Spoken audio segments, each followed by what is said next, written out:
So I basically work for this company called Aegis, and I work in business development. So obviously social media is a big part of what I do for work. Well, at the moment we're just starting the business, so the idea was to find out how to do it correctly to start. The business I look after, the marketing manager, we have face pages on LinkedIn, more or less landing pages so people get information.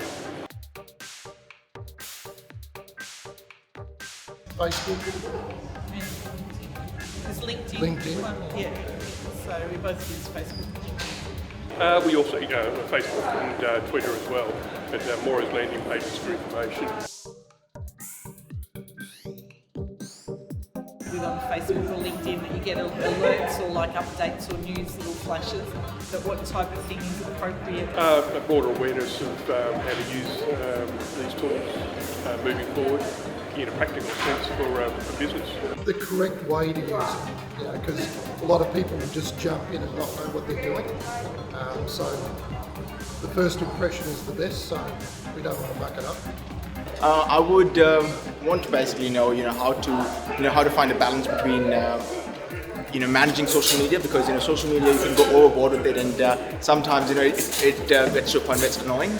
So I want to basically find the balance, and hopefully I get some insights out of this event.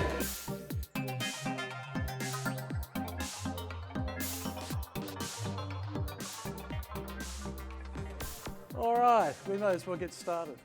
Good evening. Thank you for coming. My name is Chris Felstead. I'm a lecturer here in the Faculty of Information and Communication Technologies, and we welcome you here tonight to talk about social media. And the format of the evening is going to be, we have 4 special guest stars, including my boss, so she gets to go first.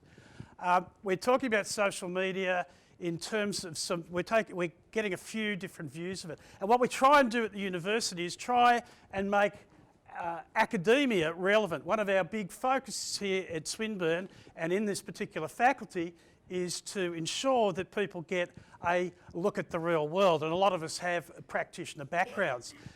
And to that end, we're very interested always in getting people who represent the real world and come here to academia to work with us, to talk with us, and tonight is no exception. We're starting with Dr. Rosemary Stockdale, who's going to give us a view of where we are academically thinking about social media.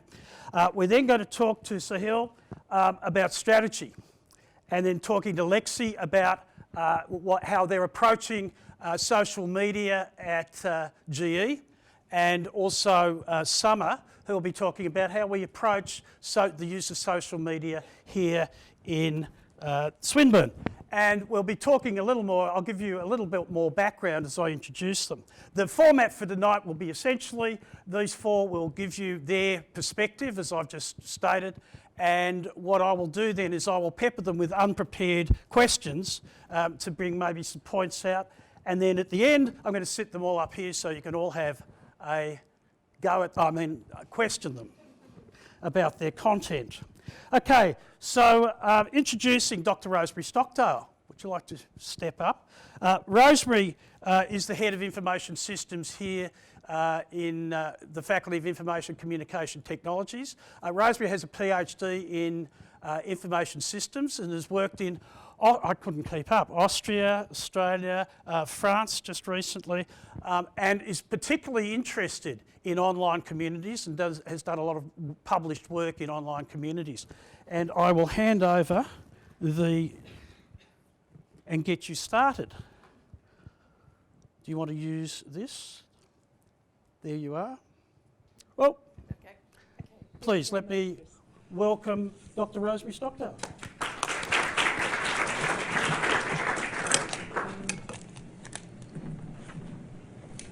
Good evening, everyone. Excuse me. You might think, if you're coming from industry, why do I need to know what's going on in academia? I like to think that in ICT we spend a lot of time talking to industry, finding out what problems are, looking at solutions, bringing solutions from one organisation or one place to another place. So us looking at social media, we're trying to put some frameworks around it, some idea of what's going on there to inform industry as to where things are going, where they've come from, and perhaps help with some strategy making or frameworks to take us forward. So going back a little bit into history, a lot of people here will not remember. We were talking earlier about Hotmail. When Hotmail first started, you couldn't have a dot in your name, and I still have an underscore, Rosemary underscore Stockdale in my Hotmail name because you weren't allowed to have a dot. So my Hotmail account is 15, 20 years old, not quite sure, but very old. But I remember when we first got the internet in universities, we were using internet with students. There was no such thing as the web available at that time. And then businesses started coming into the web when it came out, and there was more and more businesses arriving. And there was a lot of discussion about how outrageous this was, that business was using this wonderful technology for business purposes to make money. This was about the gift economy. This is about sharing ideas and giving to other people. And all of a sudden business was coming in and making money out of it. We've now moved on a long way from that. You know, all businesses, we talk about e-business, but actually there's no E in business anymore, because if you're not online in a business, you're very, very small. So moving on from there into social media, we think, okay, well, we've spent a lot of time looking at the internet, we spend a lot of time looking at information systems and how people interact with them, how organisations can use them. But all of a sudden, we're no longer sure that we've got the right theories, because the theories that we did have are not working anymore. So just taking you on from there, talking about what is social media. It's actually the social age. You hear the word social everywhere you go. Every business is talking about social. So what does it actually mean? Castells, as some of you may know, Castells is a sociologist that's written a lot of books about society and networks. And he's talking about the privatization of sociability. That actually communities are no longer your village or your town or even your football team. Communities are centered around your individual self. You've got all these connections that come back to you online and offline, and you are the center of your own community. So it's a sort of privatization of sociability, rebuilding social connections around you rather than around physical spaces. And that has a lot of implications for organizations as well. Now, I've put up here a definition of social media, because in academia we like definitions. We like to know exactly what we're talking about, and you know and I know that this is what we're talking about. This definition comes from a journal paper that's been cited about 2,000 times since it was published 2.5 years ago. And that just shows you that there's an awful lot of people out there grasping at anything they can find to make a definition. But what's really interesting about this definition and why it's been used so often is the definition of social media really centers around user-generated content. The content comes from the people using the technology. And that's not what it used to be. It used to be you received information, you received content from a web page or from an email. But now you generate as much as you take. So we're moving beyond being given information to this level of interactivity. There's a lot of words, social media, social networking, all these different things. Is a platform the same as social media? I don't think it matters. I think social media should be a very, very encompassing term. And given that, we think, well, okay, how does the theories that we've had actually go forward into social media? So just looking a little bit back in the 1980s, those of you who remember that far back will remember the advent of the PC. It took computing from a mainframe. When you had mainframe computers, the users were privileged. You were allowed to sit there and type in things on your computer, but if you wanted anything done, you'd have to go to the IT department. Then along came the PC and gave a level of independence to the computer user. And in the late 1980s, along came this technology acceptance model. Why do some people really take to technology or IT and other people really hate IT? And it was all about perceived usefulness, perceived ease of use that influenced the intention to use. I don't think that's applicable to social media. Nobody thinks, is it easy to use? They just use it. My mother has a Facebook page. I mean, probably a lot of your mothers and grandmothers have Facebook pages. It's very easy to use. It's very intuitive. People aren't thinking, oh, is it useful to me? They're thinking, everybody's there, I need to be there as well. So a lot of our old theories that have been around for a long time are no longer relevant to research in this area. Another one, diffusion of innovation. This one comes from much earlier, actually. It was, I don't know if you've heard of the theory of diffusion of innovation, but it's about the how and why innovations, and IT especially, is diffused through society. Why some innovations are taken up and others aren't. Why some things succeed, others don't. For example, we have much better keyboards than this one down here with the QWERTY keyboard. A lot better ones have been developed, but we still don't use them. We still go back to the QWERTY keyboard that was invented to slow down typists in the early 1900s. Why is that? So a lot of interesting questions there. But again, when it comes to social media, do we really think about knowledge and persuasion? Do we really think about implementation? No, we don't. We buy an iPhone and we go home and play with it. And we're there on Twitter already, we're on Facebook. We're not actually thinking through these things, because what we're actually thinking about is the social. So when we come to social media, a lot of academics are looking at social capital as an idea, a theory that we can use to explain how and why people use social media. Social capital is based around the idea that accumulation of resources within a community allows for you to contribute some resources, and the amount of total resources allows you also to draw on it. So it's mutual benefit for everybody within the community. People write books on it, so that's one sentence. It's a lot more complicated than that. But it's essentially about communities and gaining benefit by giving and then being able to take back. You give to the community and you draw back from the collective community for your benefit. It's also about cooperation. It's also about building strong and weak ties. Strong ties are those of families and friends. Weak ties are those people that you stay in contact with. They're not really close to you, but could be useful down the line. LinkedIn is a wonderful example of weak ties. If you look at your LinkedIn account, you probably find that most people are people you've met through work, or for me, it's students who have graduated, it's industry people I've met in the course of my work, and it's colleagues within Swinburne and the IS community across the world. So they're my weak ties. My strong ties are not on LinkedIn. They're on different social media, because that's my personal family. So when we're talking about this, we're thinking, well, does this help organisations using this theory of social capital?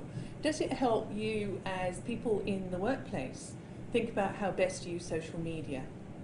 And I would suggest it stops quite short of actually helping people in organisations. So we've moved on from there to develop some new models. And I've been working with some colleagues here and looking at different ways people use social media and why it's important and what sort of things are happening there. So about 2 years ago, we did a very large survey of 300-something people. And what we found, the one constant through all the answers from all the surveys was a sense of community. Now, I said that I like the idea of definitions. I can't give you a definition of sense of community, because you probably all intrinsically know what I mean by a sense of community. You know when you feel you're part of a community. And this is what's driving social media use, is people feel they're part of a community, which comes back to that individual as the centre of a community. But within that sense of community, what we find are 4 behaviours that arise from that. Information seeking. People are on social media looking for information for all sorts of reasons. They're also looking for enjoyment.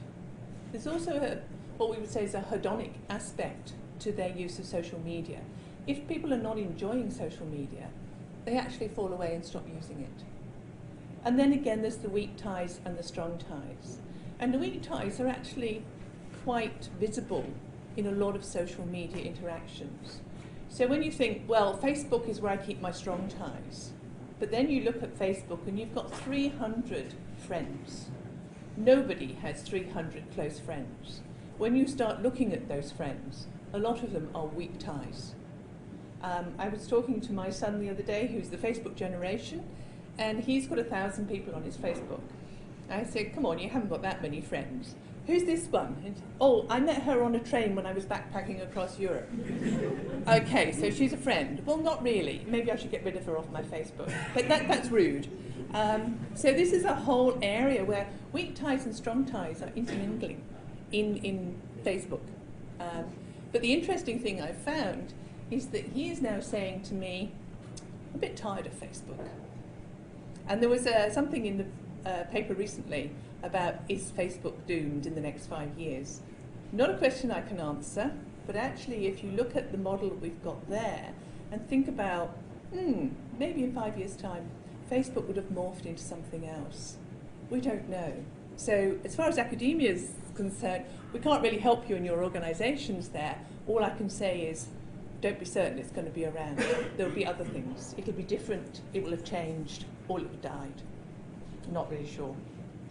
So having developed these new models, the question I have to ask is, does this actually help organisations? What are the implications of that model that we've developed, which we're now looking at in an industry context and talking to a lot of people in industry?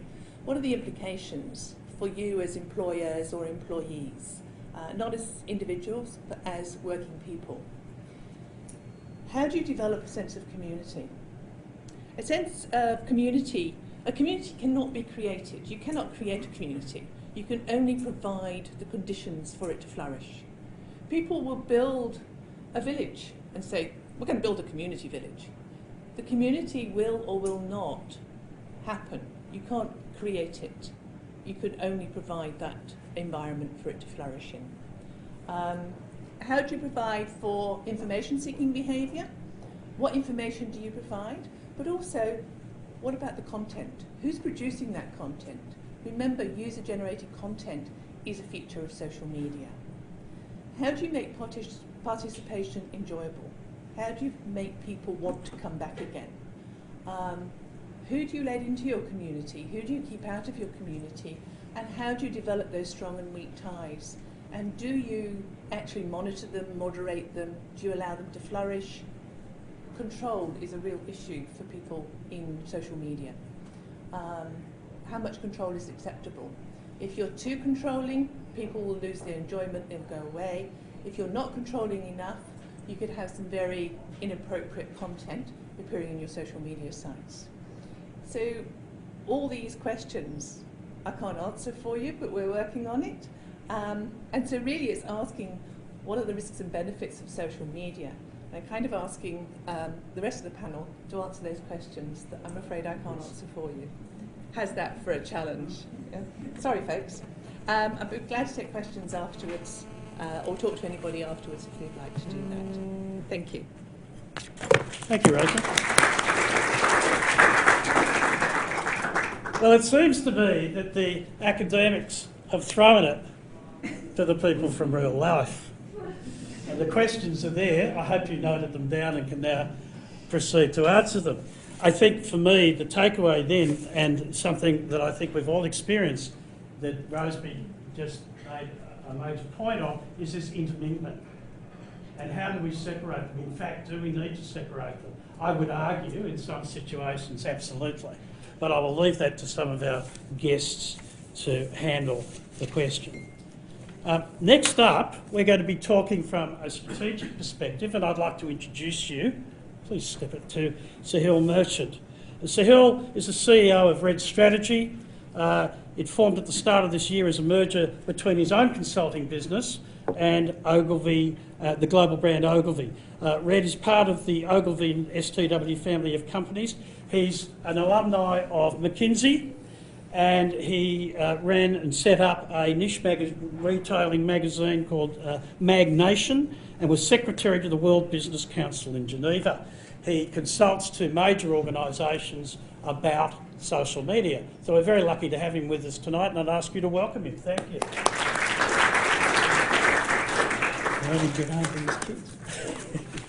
How do I use this? Just sit down? There you go. There you go. There you go, that's you. There you go. There you go, thank you. So what am I talking to you about? Why social media? I actually don't know if I'm talking about that. We'll see. I put that topic together a couple of weeks ago, and I'm just making up what I'm going to talk about this afternoon. So let's see if I answer that question or not. I have a couple of questions for you. Okay, so just raise your hands in relation to these. Who agrees that in today's environment, every business needs a website? Vast majority. Okay. Who agrees that in today's environment, every business needs to be involved in social media? Most? Okay. And by the way, I have to thank Rosemary, who said, or maybe Chris said, we're going to throw to the people from the real world, because now I'm a consultant, having been a practitioner previously, and I don't know if I often get called as someone in the real world. So I appreciate that. I'm here for you. Okay. So I make my living out of helping really large organisations navigate the digital ecosystem. And I'm normally engaged by CEOs and boards of pretty large businesses. So you'd think I'd be an evangelist. You'd think I'd be saying to every business, you need to be on social media. You need to be, embracing the revolution. What about the local milk bar? Does the local milk bar need a website? Should, maybe, right? If they have to invest $10,000, even $2,000, often they can't do that. What about the local laundromat? Now, I'd say yes, they need a website because they need to do opening hours. Do they need to be on Facebook? Okay. What about the really large business who is an auto parts manufacturer? And the auto parts manufacturer sells to 90% or 95% of their products to one automotive manufacturer, one brand. Do they need to be tweeting?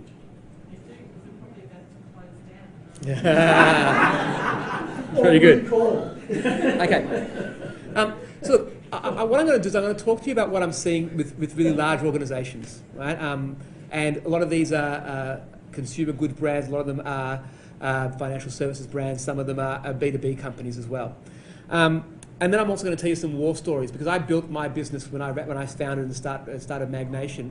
After a couple of years, it was going very poorly, and then I turned it around on the back of social media. So I'm an obvious fan, advocate, someone who's used social media to actually drive a brand and make money and prove ROI. Okay, so I by no means am trying to diss it. But what I am saying is that there's a horses for courses mentality, and there are going to be different times when different tools are appropriate. But let's go through that.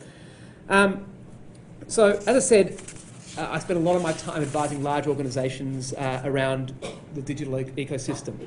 And here's what I tend to find when I talk to really big organisations. They make one of two types of mistakes. Okay? The first one is that a lot of organisations expend a hell of a lot of money on making the case for social media. Okay? They get expensive consultants in, they go through big agencies, they do research projects, and at the end of all that, they work out that there's a trillion people on Facebook. Right? Well, they could have worked that out at the start of the process. One of my clients, a very big automotive brand, invested a ridiculous amount of money in something they call the Immersion Process, and a big agency charged them a lot of money, and they wrote a book for them. They interviewed the CEO all the way down to the staff, and they advised this automotive company that they should knock out walls, put in bean bags, and become Google. At the end of all this, they still went on Facebook. It took them a year. They invested lots of money, and over a year, they still weren't doing it. So the CEO brought me in and said, we need some help on our social media strategy. Okay? So I sat down with their team and we set up the Facebook page. This is 2-3 years ago now. Set up the Facebook page, which really took about 15 minutes. And then I went to the whiteboard and said, okay, now what needs to happen for us to go live? And they went in, they between them, they managed to get 25 fans. It was 25 at the time. And they started going through all the things they needed to do. Legal sign-off from head office, which is overseas, get the design, the brand to make sure that the logo conformed, do all these things, get legal to check on risk. And they're sitting there and they're doing this timeline and they say, wow, we could be live in 2 months. This is all, I can't believe we've taken a year to get here. And as they're doing that, it's on my machine, by the way, and it's my machine being projected, I went and just publish. It was like the Matrix. You know the Matrix when Keanu Reeves going, no! Trying to dive to press the button. Now, mind you, the CEO of the business, I set up on Twitter earlier. He's become a very good friend of mine. And he was watching from somewhere else. And a little, using TweetDeck, a little message popped up on my screen, which came up on the projector. And I won't swear here, but it was a private DM. And it said, about effing time. Okay? And all of his staff then just suddenly went, okay, calm down. They took forever just to decide that they wanted to do this. Okay?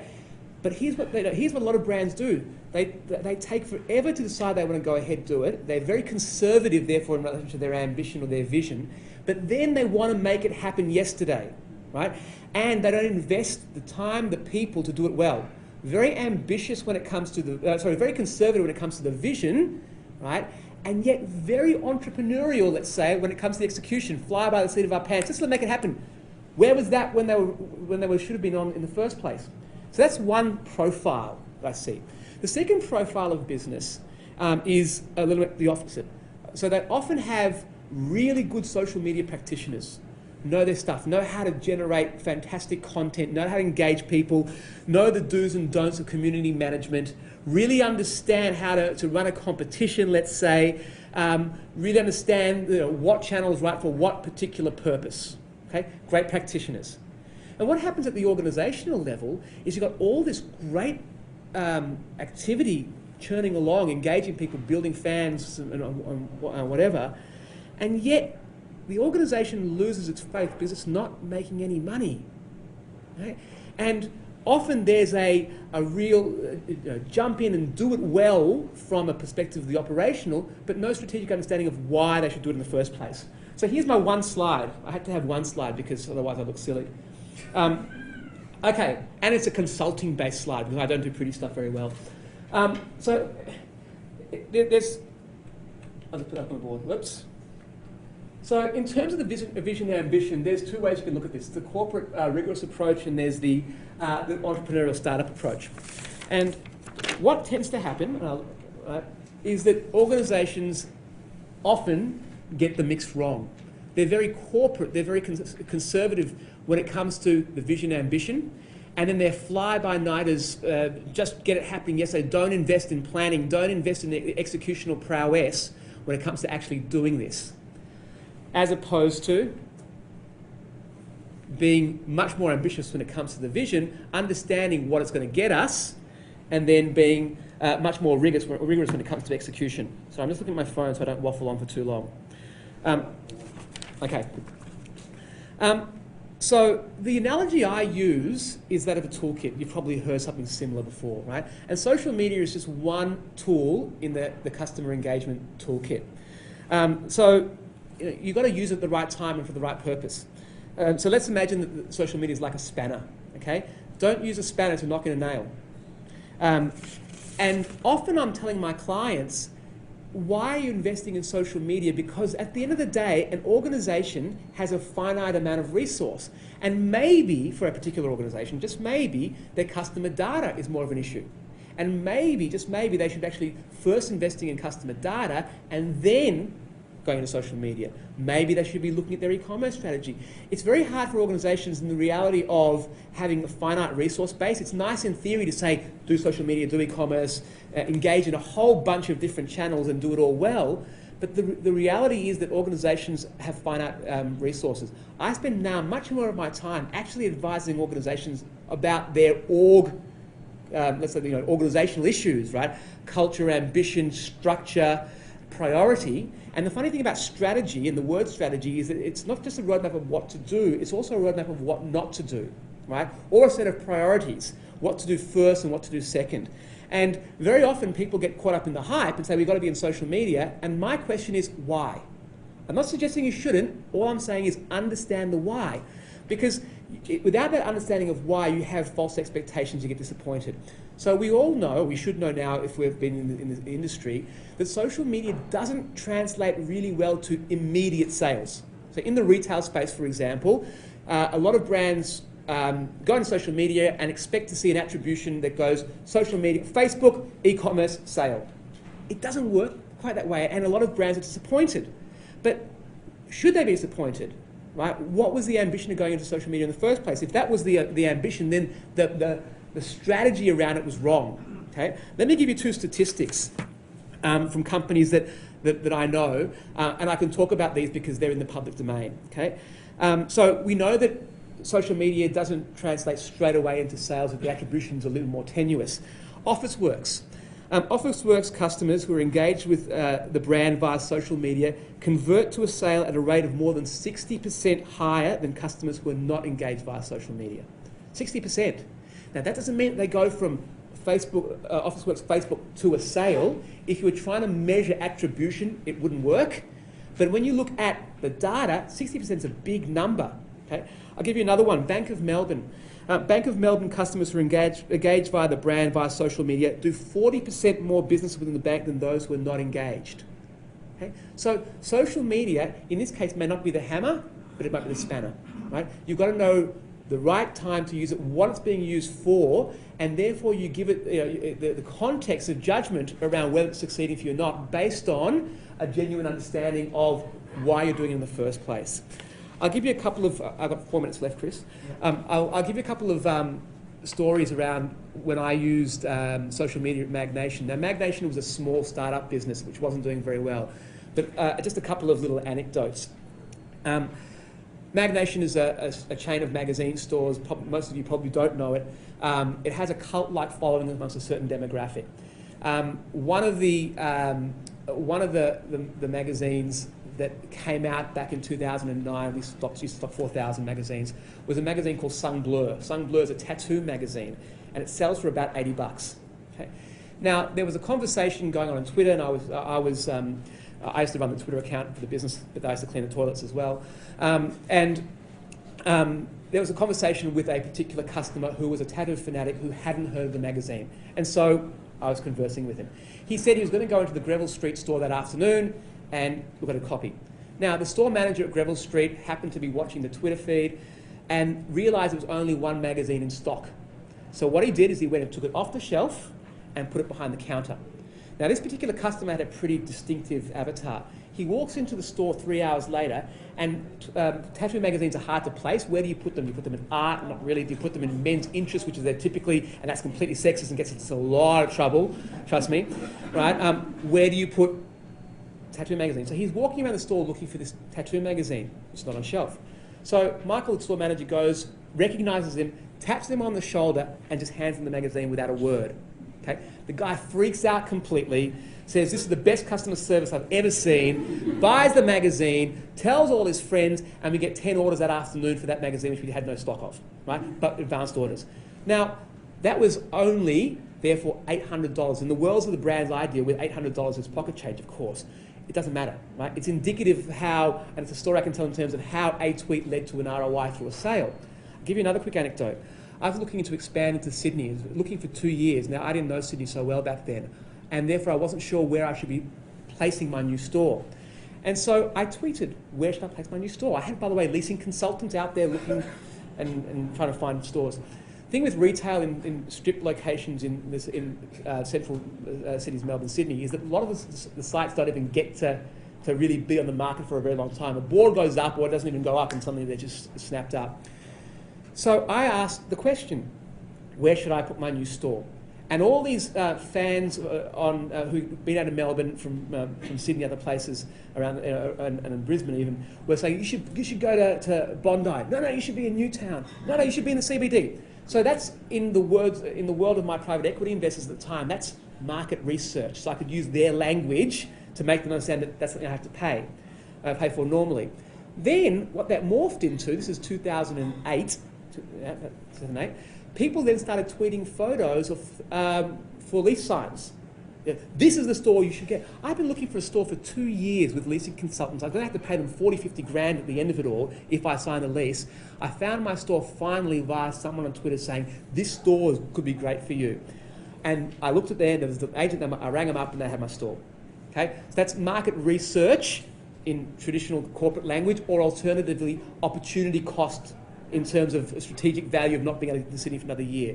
So a lot of what I try to do is put social media into the language of corporates so they understand it in their terms, but then really explore the reason why. And it's not just for engagement, because at the end of the day, boards and CEOs don't care about fluffy engagement. It's got to drive through to dollars and cents, and it's about often sort of making that link between engagement and brand love through to ultimately the bottom line. I just, that leaving it at that point, I was fascinated. You used engagement as the, for your examples. How do you make that link? I was sitting there asking myself exactly between engagement and ROI. How do you do it? I could tell you I have to charge you $1 million though. It's different. It depends upon the company, right? So for a brand that's a retailer, right? You can argue that engaging with the brand, bring it front of mind, engaging with content that allows you to sort of get inside the mind of the brand will make it more front of mind when you therefore want to go and purchase, right? I'm struggling to give you examples that I can't talk about from a specific brand point of view, okay, because most of the examples have a contextual in relation to clients. Let me think about it and see if we might be able to explore it at the end. The other question I wanted, I loved your example about hitting the publish button. But most organisations that I've worked for, and one that's going to speak to us in a moment, are worried about their brand. And so you say that we focus, we shouldn't sort of get hung up on focusing on risk, but there must be some kind of risk management involved. How would you manage that after you've published? Yeah, so the risk part of it comes in the execution, right? Yeah. So putting out, in terms of creating a genuine framework and rigor and execution. At the end of the day, so you can go too far, there's a balance here. There's a well-known bank, in fact it was a national bank, it's a public domain, that created a social media risk policy, and in doing so, what it said, it was in the media a long time ago, a couple of years ago, it said every single employee at the National Australia Bank, if they see anything negative on social media channels about the bank, was obligated to report it to management. Obligated. And it was a fireable offence. So can you imagine, now they had to retract, that's just ludicrous, right? But it's that balance. It's the balance. One of my clients, the CEO of my automotive client, sent out a social media risk policy, right? And he had 2 bullet points in the email that went to all staff. Okay, this is when they launched it. Yeah, this is good. And he said, the first thing is, imagine that everything you write is going to be seen on the front page of the newspaper. Okay, one. And then his second point, which was fascinating, was use your common sense. I trust you. It's an automotive company, right? You have recalls. These are major issues. I'm not saying that was the right way of doing it. It was a fascinating approach. Because I think that the rapidity with which you said you could publish. Also, of course, if you say that you've got the systems there, you can always withdraw it pretty damn quick too, I'd imagine. Yes. Yes or no? Yes. Screenshots. Yeah, okay. All right, we might explore that later. Thank you very much.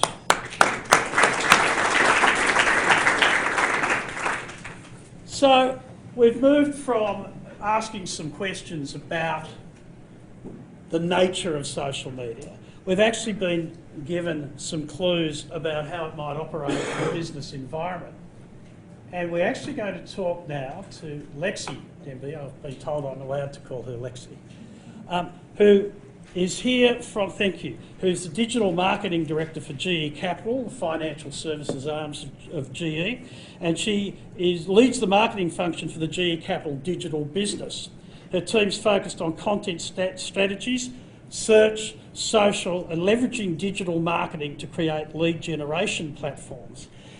Looking at this, you've had 12 years in what I would call the old style, and it'd be lovely to talk to you afterwards about how you've made the progression from a career perspective, because I'm sure there are some people who'd be interested in that. But right now, I'll let you get on with the presentation. So thank you, Lexi.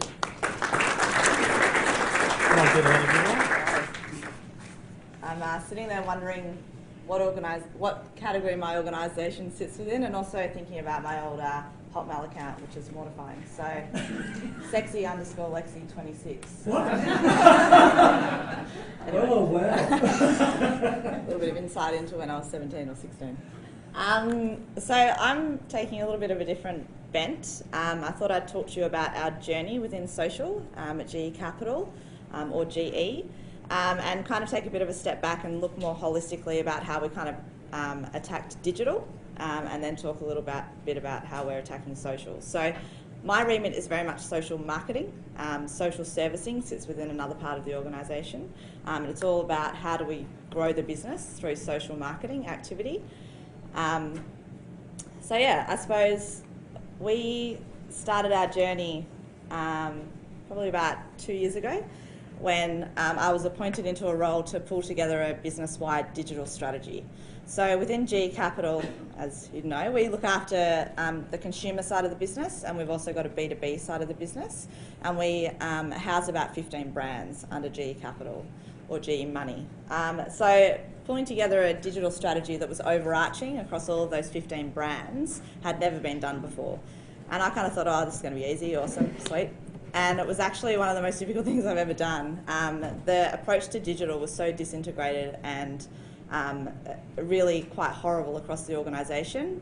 There was no alignment. There were kind of minute resources throughout the organisation that were actual digital experts. And so out of this exercise, we decided to engage Deloitte, a large consultant who probably charged us way too much money, but anyway. They basically looked at the business and helped us build that strategy out further, and helped us understand how we should structure ourselves to succeed within the digital space. And so probably about 15 months ago, I moved into the digital integration leader role, and basically helped pull together the new digital P&L for GE Capital. And this is basically what it looks like. But we pulled the few digital resources that we had throughout the business into a central function, and then decided that we really needed to build in-house capability, and so brought a whole lot of external resource in from a myriad of different kind of industries, agency, consultancy, and really are now in the process of creating cultural change. So we've been set up as a small kind of entrepreneurial business in one of the world's largest organisations to really try and drive speed, innovation and a customer focus through digital. So this is what the structure looks like. There's a digital strategy team which kind of looks at technology roadmap, new products within the digital space. There's a digital product and partner team, so we actually own products, so our digital products that are purely facilitated, originated and serviced online. So we have bottom line ROI for our actual business. Delivery and optimization, which is all around execution. So they build all of our websites in-house now. They manage and optimize all of our origination channels and servicing channels for both business and consumer. Digital analytics, so what do we do with big data and really be more effective within our digital channels. And then there's my team, so digital marketing. And my team really focuses, as you already kind of heard, we have a digital marketing team which work on integrated marketing across the digital products that we own, and then content and user experience. So we've just redesigned all of our digital assets to be responsive, and have rolled those out. We've just built a new UX lab. So instead of outsourcing all of our user experience testing, we now do all of that in-house.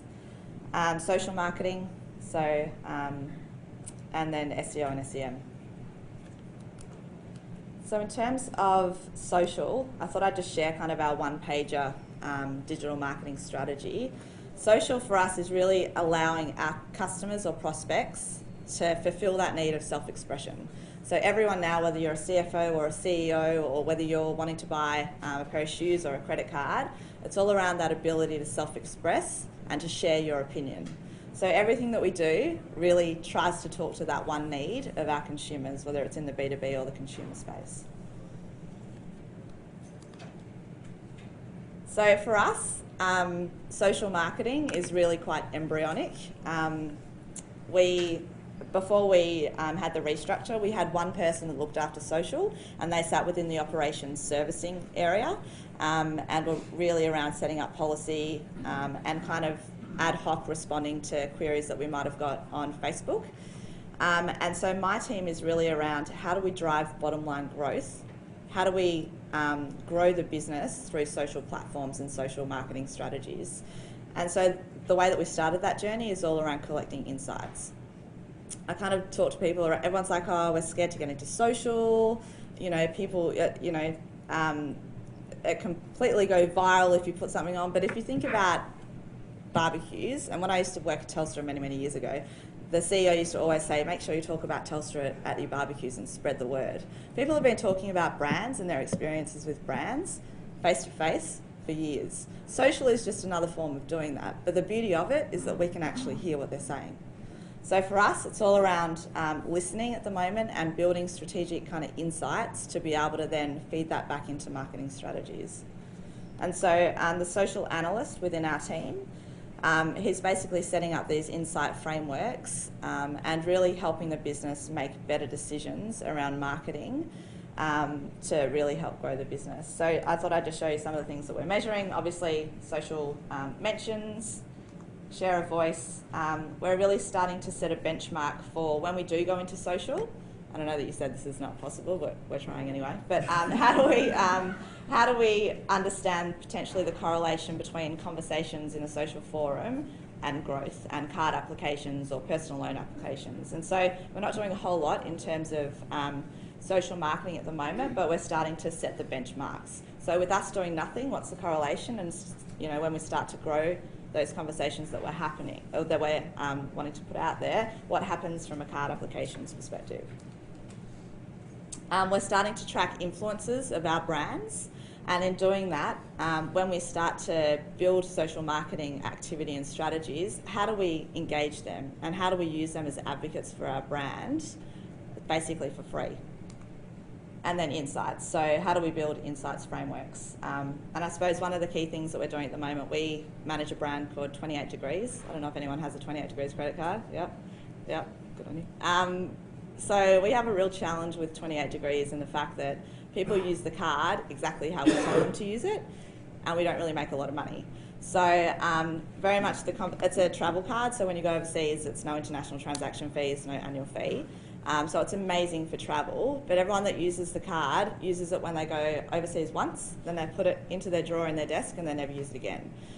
But we found that people that use the card for international shopping online are much more profitable for us. So how do we shift all the conversation that's happening online around travel to online shopping and start to educate users and prospects that they can use the card for a different way, and hopefully it'll drive profitability. So we're in the process of creating a blog that'll be housed on our own digital asset and really aimed at looking at the category, online shopping, bargains, best places to buy online, and really try to shift that share of voice and see if we can drive more engagement and profitability in the product. But for us, it's very much test and learn at the moment because we don't have huge budgets, because the CEO of our organisation and the execs don't really see the value in social. Digital is very esoteric within the organisation, and for us it's about small wins that we can get and how that impacts the bottom line to then prove it out and get bigger budgets. So that was all I was going to talk to you about.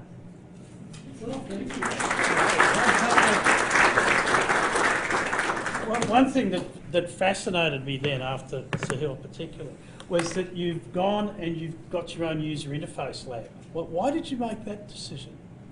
We're going through a massive shift within the organisation to be much more customer-centric and much more customer-focused, as I'm sure lots of organisations are.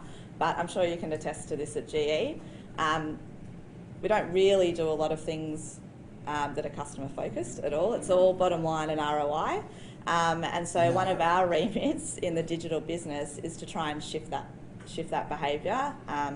And so it's also a cost saving as well. We spend a whole lot of money outsourcing UX testing, whereas we've now brought it in-house. The lab costs a little bit of CapEx, but we've employed one person who's a contractor. He runs all of our testing for us, and all we pay for is the reward for, $50. So it was a cost, it wasn't an IP issue?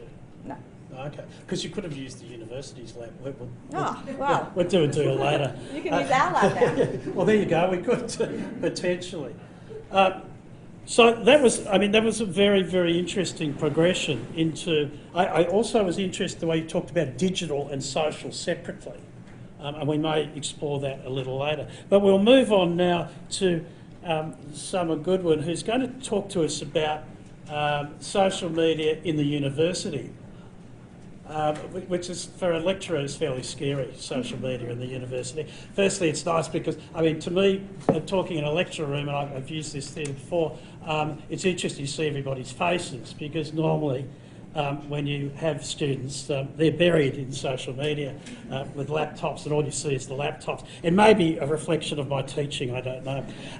But also it's very interesting, this weak and strong ties thing, because as I said to you before we came in, what I'm interested in is where the crossover is. I've seen studies that talk about students absolutely not wanting lecturers to engage with them through Facebook, because that's their domain. And that fascinates me, this concept of the weak and strong ties. But anyway, I'll get on to you now. Another interesting stuff is another person who's worked in traditional and worked in media and communications for the past 18 years. So I assume has seen transition from old media to outstanding new media. She specialises in digital, social and content marketing here at the university, and is about to take us through some of the initiatives she has here. Thank you, Summer. Thank you. Hi, I'm Summer. I'm the social media manager at Swinburne. So I'm just going to run through our strategy. I'm going to talk about content. So I'll give you a bit of an overview of how social media works at Swinburne, but mostly I'm going to talk about content and engagement and ROI. So this is my our social media strategy in 140 characters. It's actually a 12-page document, but this is basically what it is. And we have three basic goals, which are communication, community and content marketing, and it really supports what Rosemary was talking about information and community, and that's really what we focus on. And then we also do content marketing, which is using some of the advertising tools that are available to us through social. For us, using social media is an absolute no-brainer. Our students are hyper-connected, they're online. I would estimate 98% of our students are active on Facebook, and those who aren't active on Facebook are on Instagram or Twitter or YouTube or Pinterest, so we're active across every popular social media platform. How we're set up is we have a central team of two, myself and a digital media student, who manage the official channels, and then we have a decentralised model where we have, for example, Faculty of Information and Communication Technologies has their own Facebook page, some of the faculties have Twitter accounts, and they manage their own platforms. I just help them out when they need it. So our main page has almost 50,000 likes. Our Facebook page, when I came on board 12 months ago in this role, we had 18,000. So we've grown it hugely. It's grown by about 600 likes a week. So we know our students love Facebook. People say Facebook might be dying soon. I think we're a little way off that, but I could be wrong. Social media changes all the time, so who knows. We consistently achieve the best engagement on our Facebook page of any university in Victoria. And basically this is how we do it. So I'll run through each of these points. Content is king. You've heard it a million times before, but I'm all about content. If your content is boring on the social web, you will just be ignored. It's really noisy, so we aim to be relevant, engaging and timely. Your content needs to be so good that people will feel compelled to share it. And our strategy has a really strong focus on visual content. Image posts have been found to get 39% more interaction than links, videos and text-based updates. And we often joke, you'll see the image on the left, we often joke that we should just call our Facebook page Swinburne's Weather Channel, because whenever we want to improve engagement, we just post a pretty picture of campus with some sunshine and they love it. So our Facebook community is mainly current students. So we post content that's relevant for them. And as Sahil said, the right content for the right platform is really important. For industry events like this, we use LinkedIn because that's, you know, the audience is looking for that kind of content. For Twitter, I love Twitter because you can pretty much post anything on Twitter and it'll be relevant to someone because our Twitter community is so diverse. Community, be part of your community. And by this I mean, like, get to know your community. I know the people in our community who are really active and really strongly involved, and then there's other ones who just sort of come and go. And this is just a typical conversation that occurs on our Facebook page. So if content is king, then community is queen. Your content should aim to start a conversation and personalise your responses. We use our first names on Facebook, so there's only two of us, Chris and myself. So it's not hard to sort of, people know who we are, and you can see here, you know, they know who we are. Make sure you look after your community. You really need to manage your customer service. So we use Hootsuite to assign our current student inquiries to our dedicated current student information centre team, and we use Hootsuite to assign prospective student inquiries to Hobsons, who manage our prospective students. So they can put those students into the system right from their first contact with the university. So we can track if they eventually become a student and track that, whether there has been a return on investment. So we primarily aim to engage current students and our students become our brand ambassadors by sharing our content with their friends, otherwise known as prospective students. So we need to know what our community needs and what they want. So what do students need? They need relevant, useful and timely information related to their studies. Information about deadlines, exams and results. And on the left is an example of where we've used Facebook to break news that's relevant to students.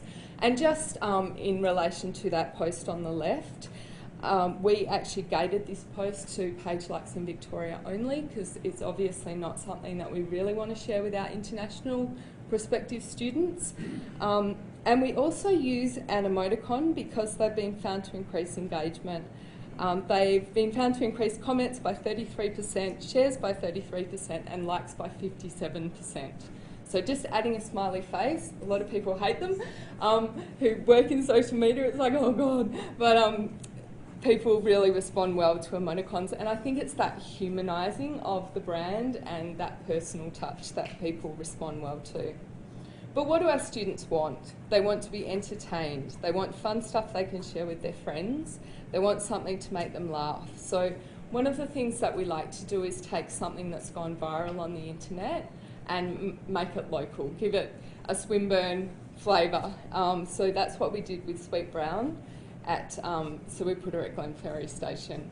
And, you know, the in-joke is that the queue at Glenferrie Station in the morning is so long that by the time you're actually touching off your marquee, really, who has got time for that? So don't just give your social community what they need, give them what they want as well. Be interesting. There is just no place to be boring. Tell your story in an engaging visual way. Keep your posts short. Shorter posts get about 23% more interaction. Be creative, have fun. And here we've used Neck Minute, which at the time had just gone viral on the internet, and related it to Swinburne student life. And this piece of content was actually part of a retention campaign that we ran in semester 1 to try and support new students and give them the support they needed to not withdraw from university, particularly high-risk students. So we targeted content at high-risk students. And so don't just share a link. Think about the most interesting, compelling and shareable way to tell your story. Share their work. We showcase our social community. We promote our students and graduates' businesses. We share their content. We share their projects. We share their success stories. We retweet our staff and students. We like our students' images on Instagram. And once a week on our Facebook page, we post a student pick of the week, which is sourced from Instagram with the hashtag Swinburne or Swinstergram. Experiments. This is really important. I heard a quote at a conference once where someone said, there are no social media experts. Some of us are simply conducting more successful social media experiments than other people. And I really agree with that. We're constantly experimenting on our page and with ideas, and if an experiment works, then we replicate it in a slightly new way, and if it completely bombs, we just take it as a learning experience. We learn something about our community, and we learn something that for next time. So this is a typical experiment for us. Parking is a big issue for our students, and they often complain about the lack of it at Hawthorn campus via social media. So we decided to use humour to talk about the elephant in the room. And this post went extremely well. The community loved it because it shows we're listening and we're aware of their concerns. Promote. It's really important to have a social marketing budget. Facebook's motto, it's free and always will be, is no longer true for business. We are all competing for attention, and the micro-targeting options and achievable reach available via Facebook advertising products are fantastic. Use them. Twitter, LinkedIn and now Pinterest also offer tools to promote content. We tend to promote content that invokes a sense of pride in our students. If they're proud of the organisation, they tend to share that content a bit more, and the funny stuff. We promote Melbourne to international prospective students, and we don't only promote our own content. That livable image is the City of Melbourne's, and we promoted that to our international page likes. So run campaigns. We use Google Analytics to track social referrals back to the campaign website. So for example, our Open Day campaign that we ran on social media, we know that Facebook posts were the 3rd highest referrer, and they actually directed 20% of the traffic to our campaign site. So we get to measure whether our posts are actually having an impact, and most of our ROI is about driving visitors to campaign sites. At the moment we have a timely campaign on, and that is the goal, to get people to that web page and that website. So yeah, target specific audiences with relevant, compelling and shareable content. And lastly, give perks. Our students love free stuff. 35% of Facebook page fans like a page so they can participate in contests. We do regular giveaways and comps, and we work with local businesses in Hawthorn to offer weekly swinning lunch deals to our students now. We've just started that. Students are loving it.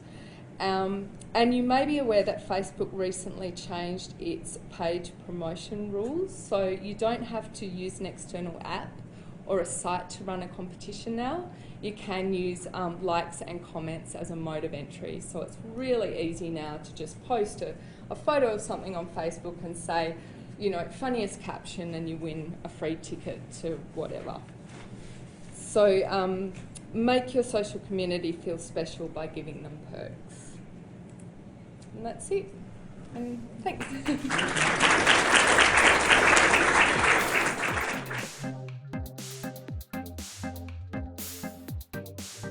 I thought that the mix of presenters was good, a good balance of academia and industry as well. I mean, coming from industry myself, the insights of maybe social media is not applicable, and it should be part of your strategy, but not all the focus. And obviously the dynamics of it was something to think about as well. You've got to be in there and mixing the content up, qualitative content. Enjoyed the evening and was very thought-provoking.